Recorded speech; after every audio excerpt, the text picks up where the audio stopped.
మీ అందరూ ఏంటంటే ప్రైవేట్లో పోతే లక్షలు తీసుకుంటున్నారు, మళ్ళీ అక్కడ ఏమి పట్టించుకోరు.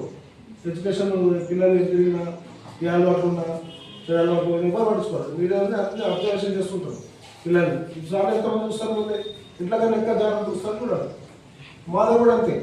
అదే ప్రైవేట్ కాలేజ్ అయితే 1000 మంది ఉంటారు, ఎవరు పట్టించుకోరు. ఎవరు ఎటుపోతున్నారు, వాళ్ళు ఫీజు వస్తుందో చూసుకుంటారు అంతే. ఇక్కడ ఫీజు ఉండదు, ఏముండదు, ఫెసిలిటీస్ బాగుంటాయి. కాబట్టి దయచేసి మీ అందరూ ఏంటంటే నెక్స్ట్ ఇయర్ 10th కావాలి ఇంటర్మీడియట్ ఉంటాయి కదా, ప్రైవేట్ వాళ్ళు వచ్చి హాస్టల్ చూపించుకుంటా ఫ్రీ ఎడ్యుకేషన్ అని చెప్పి స్కాలర్షిప్ ఫ్రీ అని ఏదో చెప్తారు, ఫెసిలిటీస్ ఇస్తారు. మీరు అందరూ ఏంటంటే గవర్నమెంట్ జాయిన్